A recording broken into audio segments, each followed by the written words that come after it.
Simba es un proyecto gratuito de promoción de la lectura. Ayúdanos a que nuestros libros lleguen a más gente compartiendo lecturas en las redes sociales. Si puedes y quieres, también puedes hacer una donación para mantener el proyecto y posibilitar que nuestra biblioteca siga creciendo. El camino hacia el sol. Abraham Valdelomar. Cuento índice. Se ve al final de esta leyenda señorear sobre las momias sepultas la serenidad, e intervienen en su desarrollo, cosas inefables e infinitas. La fe, el amor, el mar, el crepúsculo y la muerte, dueña y señora de todo lo que existe y anima. Y cuando Sumag, con esa reposada placidez que da el descanso de una labor tenaz, cantando un airecillo dulce volvía a la ciudad, desde la tierra que le fuera acordada para su matrimonio con Imkil, declinaba el sol. Cruzábase en el camino a cada instante con los labradores que, como él, tomaban de la faena agreste, apartábanse un poco, inclinaban la cabeza, y decíanle en tono respetuoso: Viracochai. Así llegó a la ciudad y a la calle del Oro que descendiendo, estrecha y recta, iba a terminar en la Plaza del Sol. Desde allí se dominaba la población, y Sumag pudo ver un espectáculo inusitado en el imperio. Una muchedumbre, en la cual distinguía trajes de todos los linajes, invadía la Intipampa. Algo grave debía ocurrir. Apuró el paso, y al desembocar en la plaza un clamor se elevó en todos los labios y todos los ojos se fijaron en la calle del norte, donde apareció la figura de un chasqui, que avanzaba deprisa. Otro chasqui. Otro chasqui. El mensajero llegó a la plaza, abriéronle camino, y los alcahuizas lo introdujeron a la casa del curaca. Entonces supo Sumag que en la tarde había llegado un chasqui, que habían sido llamados precipitadamente los amautas, que, aunque los sacerdotes no habían dicho nada, en el pueblo se sabía que enemigos poderosos y extraños habían invadido el imperio, que eran hombres raros, hijos del mar y del demonio, que la profecía de Huayna Capac iba a cumplirse, que el bastardo Atahualpa estaba preso, que los invasores habían asesinado al Inca Huáscar, saqueando el Cuzco y llevándose los tesoros del templo y los palacios, que sabiendo que allí, en la ciudad, los había, iban a invadirla y asolarla. Sumag entró en la casa del curaca, entre las filas de alcahuizas. El noble joven presentía un peligro inmediato e inexorable. En la plaza la inquietud aumentaba. A gritos se comentaban sucesos inverosímiles. Creían algunos que la invasión de los extranjeros era encabezada por el mismo Atahualpa, el bastardo, que había llamado en su auxilio a los hijos del diablo, para vencer a su hermano Huáscar. Se contaban anécdotas de sus infernales planes. Se recordaba que el demonio lo había convertido en culebra para que escapara de su prisión en Tumeipampa, donde fuera vencido por los ejércitos de su hermano. Algunos empezaron a llamar al curaca a grandes voces y crecía el clamoreo de la muchedumbre cuando surgió otro grito que heló la sangre y paralizó toda acción.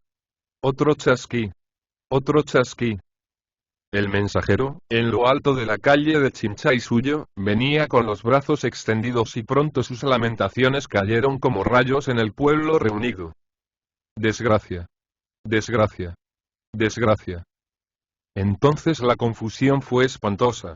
Atropellábanse las gentes, corrían unos a sus casas, llamábanse otros a grandes voces, las muchedumbres se mecía como una inmensa ola y un sordo clamor, mezclado de gritos, lamentaciones y llanto invadió la plaza.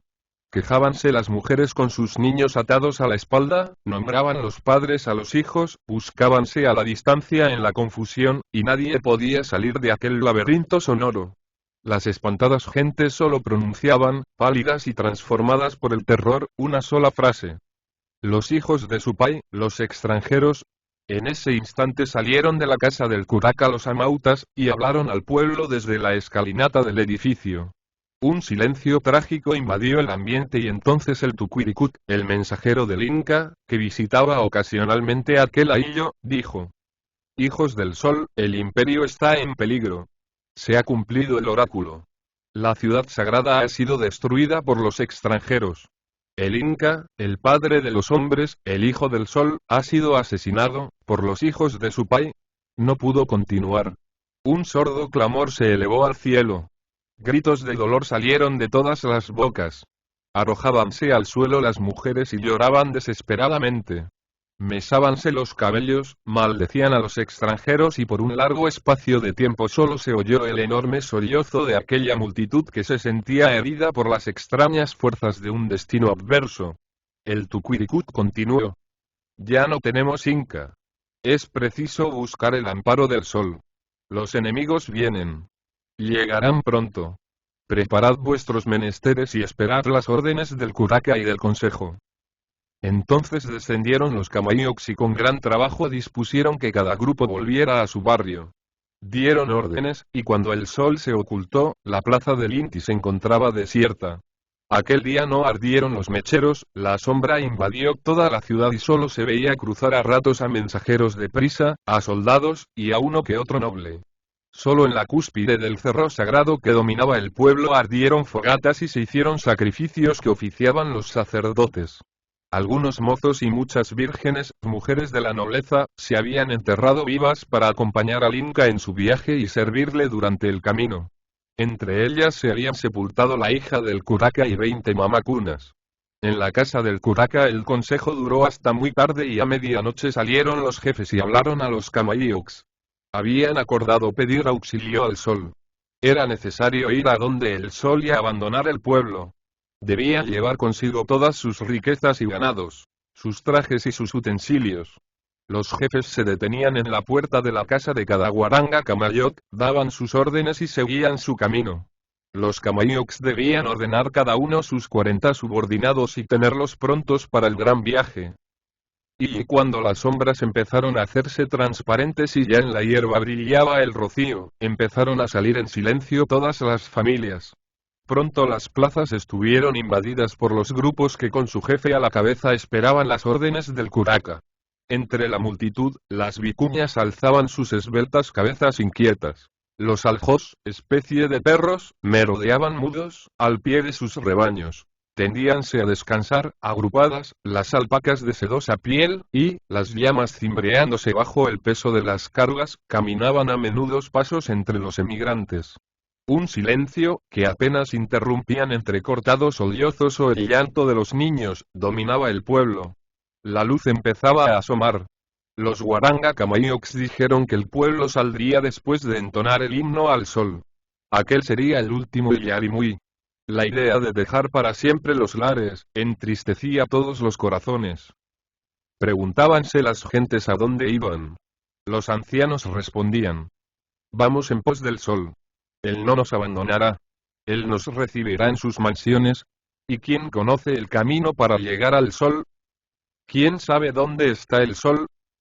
¿Por dónde se va al sol? Yo he soñado, dijo una joven, yo he soñado, que se va por un camino de molles florecidos, a cuyos lados corren arroyos transparentes en cuyas ondas van pasando los días, las horas, las lunas y los raimis, que todo el camino lo ilumina en sus rayos, es un sendero largo, muy fresco, y a ambos lados están los palacios de los emperadores. Una música de antaras acompaña a los que van caminando. ¿Y no se siente el peso del cuerpo ni el cansancio del camino? El sol está detrás de las montañas. Yo he oído decir a uno de los enviados del Inca, dijo un alfarero, que más allá de las punas existe un gran río sin orillas y que en él se acuesta todas las noches el sol. Sí. Eso es verdad. El curaca ha dicho que él lo vio dormirse en esa gran laguna, cuando fue a Pachacamac a consultar el oráculo y a purificarse. El curaca ha contado a mi padre que para ir a Pachacamac pasó primero por la ciudad sagrada y que después de 60 jornadas llegó al valle del oráculo. Que allí los peregrinos se detienen delante de las murallas y después de los 3 días de ayuno, pueden pisar la tierra del templo de Dios de la laguna. Y le dijo que el oráculo está frente y a la orilla de esa gran laguna en la cual se acuesta el sol. Dice que es verde y que brama y que sus aguas se comen a los hombres y que sus orillas rodean todo el Tahuantinsuyo. Allí van, desde los más remotos pueblos, los más grandes señores a saber sus destinos, y los que no pueden llevar la ofrenda. ¡Ay! ¿Esos nunca conocerán la suerte que el tiempo les depara? Aparecieron los Camayocs y el día se precisó. Una claridad inmensa que se acrecentaba por instantes anunció la llegada del sol. En las sombras ya difusas empezaron a distinguirse unos a los otros. Poco después el cerro se dibujó y en breve el magno prodigio de la luz estalló en oriente. El pueblo levantó los brazos y se oyó, doloroso, el Illarimui. Cantaron todos los hombres la salida del sol y a poco se organizaba el desfile hacia el remoto país ignorado. Y aquel trágico desfile, sin precedente en el imperio, comenzó. Solo el transporte de los mitimaes era comparable con este éxodo sublime. ¿Qué era el desfile de aquellos millares de vencidos que abandonaban su pueblo, cuando sus generales habían perdido las batallas y ellos tenían que obedecer las órdenes del Inca vencedor y trasladarse a otros países para siempre? ¿Qué era el dejar sus hogares amados, sus tierras fecundas, los lugares donde su niñez y su juventud se habían deslizado, y donde reposaban los huesos de sus padres, comparado con este otro éxodo? Los mitimaes dejaban un pueblo para ir a otro, pero eran llevados por los soldados del Inca y gozaban nuevamente de tierras y de propiedades. Pero ¿qué era el llorar de los más esforzados capitanes y el plañir doloroso de los niños y el trágico silencio de los viejos al dejar sus rincones amados, la dulzura de su cielo, el amor de sus árboles, para ser trasladados a un país desconocido, donde si bien encontraban el favor cariñoso de los servidores del Inca sabían en cambio que ya no volverían nunca a su pueblo lejano? ¿Qué eran esos fugaces dolores de pasar de un país a otro bajo la autoridad del Inca, comparados con este dolor inmenso de dejar para siempre el suelo amado, muerto el Inca, destruido el imperio, sin tener en la tierra a quien dirigir sus invocaciones? Ahora el pueblo iba con sus ganados y sus riquezas en pos de una ruta desconocida, guiado solamente por la fe de sus ancianos y el amor al curaca. Así comenzó el desfile. Iba a la cabeza el curaca, en su silla de palma negra, en hombros de 12 soldados. Detrás iban los sacerdotes y los guerreros, las vírgenes del sol y sus mamapunas. Luego, ordenadamente, los distintos linajes precedidos de sus camayiocs. Muchas mujeres llevaban en los hombros sus guacamayos de colores brillantes, otras en las espaldas sus niños. Los enormes rebaños de llamas apretados, iban cargando las ropas y los menesteres, las riquezas, los ídolos, los vasos, las armas, los atributos. Muy atrás de la comitiva, caminaban Sumaje y Inquille en silencio. Para nadie podía ser más trágico el destino. Ellos habían visto desvanecerse en un instante todos sus sueños de felicidad. Pocos días faltaban para el día de la fiesta del maíz, donde el curaca en nombre del Inca, habría unido a la amante pareja, y se habrían instalado en el terreno que ya labraba el joven. Los parientes tenían listos los regalos de la fiesta. Habrían ido a habitar la casa ya edificada por la comunidad y arreglada con los dones de los padres. Habían comprado telas a los viajeros del norte, tenían hermosas vasijas de Chimú y de Nazca, collares traídos de Rimactampú, vestidos de la montaña hechos con plumas de aves multicolores. La heredad estaba cerca del arroyo que descendía a la tierra designada, sin trabajo. Ya la tierra esperaba, con los surcos abiertos, la semilla para multiplicarla y el riego fecundante para sus muslos núbiles. Y ellos habrían sembrado los árboles para que dieran sombra a la amada cuando tejiera las telas para los desvalidos y preparara el alimento para los ciegos, y los árboles habrían crecido junto con los hijos, y ambos habrían dado sombra a su vejez venturosa cuando llegara el frío de los años y la vida fuera recuerdos. Por las tardes, juntos, entre sus maizales rumorosos mientras los papeles hinchaban el surco en una fecundación pródiga y hermosa, y la tierra se rajara y sus venas crecieran sobre el fruto que se hinchaba, ellos, bajo la paz honda del cielo, adorarían al sol y bendecirían al Inca que tanta felicidad dispensaban. Pero ahora el destino les cerraba de golpe sus puertas y el porvenir era trágico, inexorable y fatal. Iban detrás de la caravana, pensativos y mudos. A veces ella sollozaba desconsoladamente, y él no tenía frases de consuelo y la dejaba llorar, recostada la cabeza sobre su duro pecho. Así iban caminando. Así fueron pasando los días. A veces venían los amigos de Sumaj y se acercaban para consolados. Traían a la moza una fruta, una flor, una ave cogida al paso. El camino siempre era pesado y sin fin. Cuando ella desfallecía, él la tomaba en sus brazos y la llevaba largos trechos cargada. Extremaba su solicitud, le lavaba los pies al encontrar un arroyo y enjugábalos luego. Cuando el frío era intenso, y el pueblo se detenía, prendía enormes fogatas y la calentaba. Hacíale masticar coca, y cuando llegaban a un arroyo, le daba de beber en sus manos cóncavas. En los días de mayor tristeza, cuando la bebida comenzó a escasear, por haberse el pueblo alejado más de lo prudente del río, él conseguía de sus compañeros un poco de chicha para ofrecérsela. Así caminaron largamente. A veces, cuando el cansancio los rendía, deteníanse, tomaban un poco de agua del arroyo más cercano, porque toda la chicha que había estaba destinada a los sacrificios. Su alimento era frugal. Un poco de coca, a veces unas tortas de maíz o una fruta cogida al paso. Los primeros días fueron tranquilos. De las aldeas las gentes abandonaban sus casas y se iban en pos de ellos. El pueblo peregrino iba detrás del sol. Seguía sus pasos. Y allí por donde el sol se ocultaba, allí encaminaba su cansada peregrinación. Así transcurrieron 20 jornadas. Muchas ancianas se sentían extenuadas y no deseaban dar paso. Entonces acordaban ir a reunirse con el Inca.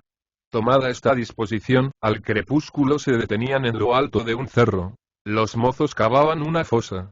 Dábase a las mujeres que no querían seguir las mágicas bebidas que insensibilizaban, y ellas, rodeadas de sus riquezas, de sus vasos, de chicha y de maíz y de sus trajes de gala, disponíanse en humilde y conformada actitud dentro de la fosa en la cual sentábanse y, mientras el grupo de mozos iba cubriendo sus cuerpos de tierra, ellas iban repitiendo las palabras del rito. Así, aquel pueblo en su éxodo sublime hacia el sol, iba dejando sembrada la ruta incierta con los huesos de sus padres y abuelos. Los mozos esperaban en la fe de los viejos y estos en el amor del sol. Por las tardes, al crepúsculo, reuníase el pueblo y entonaba el yarimui, en medio de una solemnidad hermosa y sencilla. Las mujeres lloraban. Los mozos de cuadrada cara y salientes pómulos invocaban en silencio a la divinidad. El himno terminaba con las últimas claridades solares y el pueblo esperaba que el día siguiente el sol les abriría las puertas de su ciudad encantada. Pero al día siguiente caminaban, febriles, deprisa, como poseídos. Muchos no querían detenerse a tomar alimento y apenas masticaban en el camino unas hojas de coca. Algunos, impacientes, acudían hasta el curaca y le preguntaban, tratando de no dejar traducir el menor tono de desaliento. Tai Tai, ¿llegaremos pronto a la mansión del sol? ¿Nos abrirá las puertas de su ciudad? ¿Nos defenderá contra los blancos? Y el curaca respondía. El sol nunca abandona a su pueblo. Algún pecado se cometió en el reino cuando él ha permitido y ha mandado a esos animales blancos y funestos, en castigo. Ah, Atahualpa. Atahualpa. Bastardo y extranjero. Otras veces, para distraerlos y para darles ánimo, después de hacer la oración, se reunían formando grandes círculos de improvisadas tiendas para pasar la noche, rodeados de sus rebaños, y el curaca o una mauta viejo, les decía cómo eran los dominios del sol. Ellos escuchaban encantados y al calor de estos cuentos los niños se quedaban dormidos y, poco a poco, los mozos y las mujeres, para levantarse al nuevo día, llenos de esperanzas. El país del sol, donde iban a morar y a ser recibidos era un inmenso país donde los hombres vivían felices. Departían diariamente con los incas, tenían trajes maravillosos, chichas desconocidas y exquisitos manjares. Allí los frutos eran grandes y perfumados, las mujeres eran mucho más bellas que las recogidas en el Cuzco.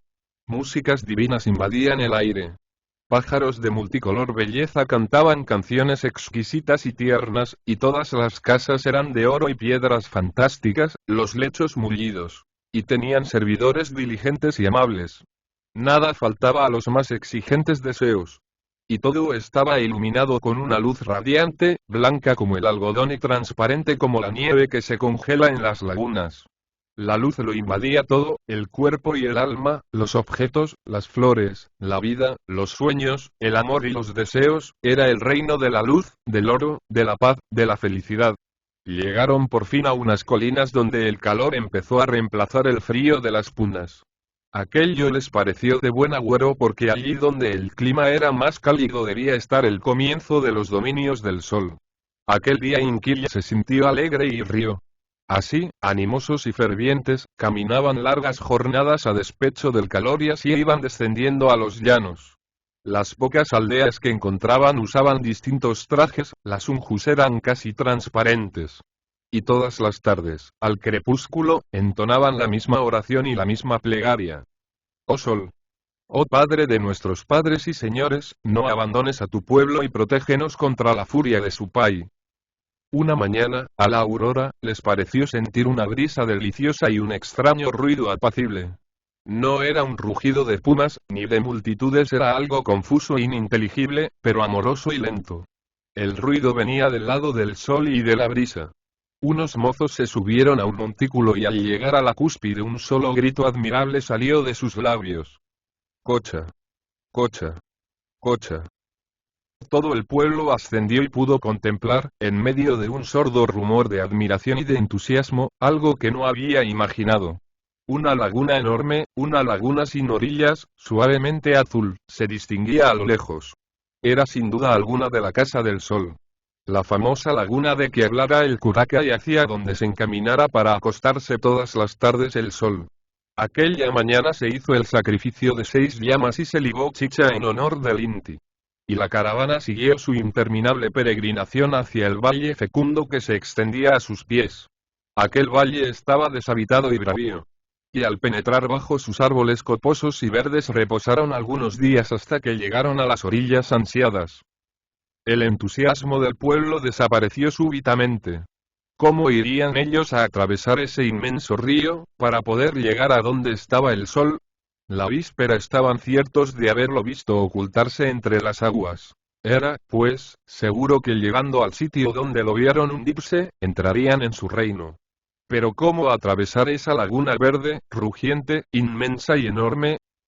Acordaron esperar, convencidos de que el sol no los abandonaría. De un momento a otro creían ver aparecer por el horizonte alguna balsa guiada por hijos del sol, que vendrían por ellos para llevarlos al ansiado país. Así esperaron unos días, haciendo todas las tardes sacrificios a la divinidad. Pero una de ellas, el guardián de las provisiones, avisó al curaca que los víveres que tenían no alcanzarían sino para 3 días más, y que era bueno avisarlo al sol para que enviase pronto por su pueblo. Detenidos junto a la orilla, los quechuas fueron poco a poco entristeciéndose. Nadie dudaba de que el sol los salvaría, pero la paciencia iba tomándolos melancólicos y ellos no veían llegar a los comisionados del sol. Los días pasábanlos explorando la orilla, buscando alguna puerta en el mar, escuchando lo que decían las olas, pero nada venía a sacarlos de sus inquietudes. Al llegar el crepúsculo, acercábanse todos hasta la orilla, y tanto que las olas les mojaban los pies, para ver si en la estela crepuscular y dorada aparecía algún signo de la bondad solar, pero el sol se ocultaba en el mar y dejaba a su pueblo abandonado, esperando nuevamente. Pasaron 3 días. Economizando los alimentos y mandando a los guerreros en busca de caza pudieron sostenerse aún 2 días más. Al tercero fue necesario comer los ánades secos que tenían destinados a polvos para perfumar los sacrificios y las ropas del curaca y de los amautas y sacerdotes. Sumaj pudo coger aquel día un pez y lo trajo a Inquil, fresco y vivo, viscoso, con su plateado lomo y sus enormes ojos redondos. Inquil, en medio de su tristeza y extenuación, hizo palmas de alegría. Ella nunca había visto un animal tan bello. El hambre amenazó. La última tarde, la definitiva, la invocación al sol se hizo llorando. De aquel pueblo creyente que ocupaba en la orilla una enorme extensión que doraba el sol moribundo, salió un solo llanto conmovedor y sincero. Padre. Padre. Padre. No abandones a tu pueblo. Padre, dinos el camino de tu reino maravilloso. Pero nadie contestaba a aquel grito de dolor y de desesperanza, y, a medida que el sol se iba ocultando, el llanto crecía y dominaba el rugir del mar. Hubo un momento, aquel en que el sol besó la línea del horizonte, en que ellos esperaron ver salir al sol y hablarles con la misma bondad generosa que a Manco Cápac, y suspendieron sus lamentaciones. Pero, breve e indiferente, el enorme disco de oro se ocultó en el mar. Entonces arrojáronse al suelo y lloraron inconsolables. Llamábanse unos a otros. Los niños, abrazados a sus padres, lloraban con un extremo gesto de terror y, por largo tiempo, solo se oyó, en aquella orilla desolada, sollozos y lamentaciones entrecortadas. Al caer la noche se reunieron el curaca y los 4 amautas, los camayocs, los sacerdotes y los ancianos. La luna era espléndida y tenía una azul tonalidad transparente. Subieron todos al montículo que dominaba el valle y allí discurrieron largo rato. Unos opinaban porque se debería esperar a la orilla y tener fe en el sol. Los alimentos podían procurárselos del propio valle, cazando los primeros días, sembrando y alimentándose con esos peces que entre las olas saltaban, plateados. Otros pensaban que era mejor internarse en el mar, y que cuando el sol los viera en peligro los salvaría. Recordaron entonces sus lejanos hogares, sus sembríos fecundos y florecidos, la paz de su pueblo lejano.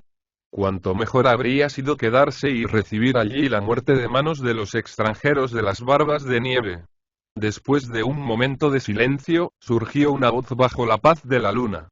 Era un anciano de encapotados ojos, amauta famoso, que determinaba la hora y el lugar de las fiestas del Kappa Raimi cuando se aprisionaba al sol para recibir el homenaje del pueblo. Y dijo: el sol nos ha abandonado. Él es todopoderoso y podría salvarnos. ¿Quién sabe si al sol lo ha vencido en algún combate ese otro dios que dicen que puede más que él? De este sol no debemos esperar nada. Él ha permitido que los extranjeros entren al Cuzco y destrocen su imagen y la de los emperadores, y se lleven las puertas y los vasos de oro y las mascaipachas y las plumas sagradas del Coraquenque. Él ha permitido que el bastardo haya asesinado al hijo de Huayna Cápac, que ha permitido a su vez que el demonio extranjero matase a Atahualpa. Él no se ocupa de nosotros, y mejor es morir para ir a buscar a los emperadores. Ellos nos escucharán y no nos abandonarán nunca. Allí encontraremos a los 4 hermanos Ayar, los fundadores del imperio, y a los emperadores, sus hijos. Sabias encontraron todas las palabras de la Mauta y contestaron: vayamos en busca de los emperadores, vayamos. Entonces todo aquel grupo tomó un gesto sombrío. Bajaron los hombres útiles de la huaca y con sus armas hicieron grandes fosas en la húmeda arena. Cavaban con febril empeño, en tanto que los viejos habían ido a dar la voz en el campamento de los peregrinos. Muy de mañana estaba casi todo el trabajo concluido. Faltaban algunas excavaciones. Y al mediodía, bajo un sol iracundo, la tarea quedó terminada. Unos decían cavar la tumba para la madre, otros para la novia, otros para los padres decrépitos que habían podido resistir la fatiga del éxodo. Aquel día nadie dijo una palabra. Todos pensaban en el último viaje sin temor, pero con honda tristeza. Se entregaban a meditaciones solitarias. Llegó la hora del crepúsculo y el pueblo se dispuso a morir. Con grandes esfuerzos se consiguió una cantidad de la bebida suficiente para adormecer a las mujeres y los niños. El curaca y un grupo de amautas, ayudados por 6 jóvenes fornidos, se encargarían de cubrir de tierra, de uno en uno, de dos en dos o según como quisieran emprender el viaje, a los que se amaban. Y al punto en que el cielo comenzó a teñirse de rojo, empezaron a entonar el himno al sol y la última plegaria. Los indios se dispusieron con todas sus riquezas y trajes, adornáronse con sus mejores atavíos y descendieron a los escalonados fosos. Allí sentábanse después de tomar el licor, para no sentir el ahogo del viaje y, poco a poco, iban quedándose insensibles y dormidos con una somnolencia que les hacía insensibles. La tierra iba cayendo piadosamente sobre sus cuerpos inmóviles e implorantes y a poco el piso recobraba su nivel. La tarea duró toda la tarde. Algunos, antes de bajar a los fosos, se abrazaban y despedían llorando, hasta que la tierra cubría sus cuerpos inertes. Por fin, solo quedaron los enterradores. Inquilla no había querido enterrarse y esperaba a su amado para hacerlo. Los fornidos mozos fueron enterrándose unos a otros. Cuando Maceta dio la última paletada de tierra sobre el último quechua, volvió los ojos hacia Inquilla. Por fin, solo quedaron su maje Inquilla sobre la larga extensión cubierta, y sentáronse sobre el montículo, en el cual estaba abierto el foso para Chalca. Desde allí miraron largamente el mar ilimitado y verde, cuyo ruido tenía caricias trágicas y roncas. Inquil, sin mirar a su maj, le cogió las manos y lloró sobre ellas. Pesada labor esta, y triste y privilegiada la de mis músculos que me obliga a ser el último en ir a los dominios del sol, de uno en uno he ido enterrando a todos los hombres y a todas las mujeres. ¿Ya no quedamos sino los dos? Ahora yo, dijo suavemente Inquil, sin inmutarse. Entiérrame. El indio no respondió. ¿Qué podía responder? Él no podía retener a su amada porque era un sacrificio alargar su dolor. Ella debía ir a reunirse, como el pueblo que la precedía, con el sol, en los áureos palacios luminosos. Te rogaría que me acompañases un rato aún en la tierra, Inkill dijo, temblorosa, la voz desolada del indio. Para reunirte con el sol poco tiempo te falta, y aunque allí nos encontraremos, ¿no quisieras esperar aquí, en la tierra donde nos hemos amado? ¿No te apena separarte de esta tierra en la que se ha deslizado tan brevemente nuestro amor? Los palacios del sol son sin duda maravillosos y más bellos que la tierra, pero no sé por qué yo siento una honda tristeza al dejarla. Y sus ojos contemplaban, húmedos, el vallecito hondo y lejano cuya verdura daba una nota de regocijo a aquel campo de muerte y de dolor. Abajo, en el fondo del valle fecundo, se veía serpentear como boa plateada el arroyo brillante, entre los matorrales, pero no se oía ni un canto de ave. Allí no había sino dos almas y dos cuerpos, y nada más que ellos acusaban la vida sobre la tierra. Abrazados caminaron unos pasos sobre el montículo, sobre aquella humanidad sepultada, caliente todavía bajo la tarde transparente y vaporosa. Pero cuando el sol comenzó a declinar sobre el mar, Inkill miró a sus pies la fosa abierta. Vamos, dijo sin mirarle la doncella. Vamos, repitió como un eco Sumaj. Entonces sacó de la chuspa de su cintura un cantarillo de tierra cocida con dibujos de dioses lares, y dio a beber a Inkill el licor de la paz, aquel licor que insensibilizaba y hacía dulce la muerte, que había conservado como la más preciada joya. La amada tomó la amarga bebida y descendió a la escalonada fosa, con solemnidad. Sumaj puso a su lado todos los menesteres para el viaje. Hojotas finísimas, los tachos de chicha guardados especialmente por él, las telas para abrigar su cuerpo, y en la mano el tributo para el sol. Ya me voy, Sumaj, ya me voy, dijo débilmente, bésame. De pie, los dos, sus labios se unieron en un beso largo, lento, mudo, solemne, hasta que la cabeza de Chalka se desprendió de sus labios como una fruta madura, y su cuerpo perdió la fuerza. Cuando Sumaj dio la última paletada de tierra sobre el cuerpo de Inkill tuvo una extraña sensación. Ya no podría hablar. Nadie le escucharía. Entonces tuvo un impulso de enterrarse a sí mismo. Pero, ¿cómo se enterraría? Fue sobre la tumba de Inkill, su adorada, y lloró largamente. El sol empezaba a caer. Entonces sintió una sensación que nunca había sentido. Por primera vez tuvo miedo. Le parecía que de las tumbas cerradas salían palabras y quejidos que se mezclaban con el rumor de las olas. Él era el único sobreviviente de aquel pueblo abandonado por la generosidad divina. Quiso abrir la fosa de su amada para unirse a ella, pero el temor de interrumpir su sueño lo detuvo. Entonces miró largamente al sol. Vio cómo, indiferente y rojo, se iba acercando a las aguas, y cómo las sombras iban invadiendo la montaña. Un dolor, una inquietud inmensa y súbita enseñoreábanse en él. Las cosas se le presentaban transparentes y no sentía el peso de su cuerpo. Recordó que 2 días hacía que no tomaba sino coca. Un adormecimiento quiso invadirlo. Se puso de pie. Bandadas de pájaros blancos cruzaron el cielo hacia regiones que él no podía imaginar y sus ideas, como las sombras, empezaron a confundirse. Un recuerdo tenaz, el recuerdo de su amada Inkill, persistía y él creía sentir su voz saliendo de la tierra, que lo llamaba. El sol se ocultó. Y entonces tuvo la perfecta noción de su abandono.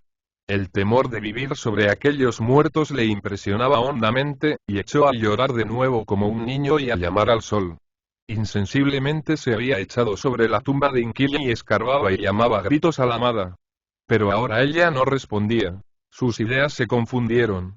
Entonces le pareció ver que del fondo del mar surgía una luz y se apagaba. Enormes sombras, fantásticas desfilaban ante él en las olas rugientes. Y él se puso de pie y se acercó inconsciente hacia la orilla. Ya no se daba cuenta de las cosas. Entonces inarticuladamente empezó a llorar y a proferir lamentos llamando al sol, hasta perder toda idea conexa. Avanzó entre las olas con inseguros pasos. Las primeras lo derribaron y él luchó un poco. Envolviéronle otras y, en breve, solo se oyeron palabras entrecortadas que ahogaban el ruido de las olas, mientras que el cuerpo del último quechua desaparecía. La luna se enseñoreó azul sobre el pueblo sepulto y una ave blanca cruzó en dirección al horizonte vago, sobre la estela luminosa, en el aire tranquilo.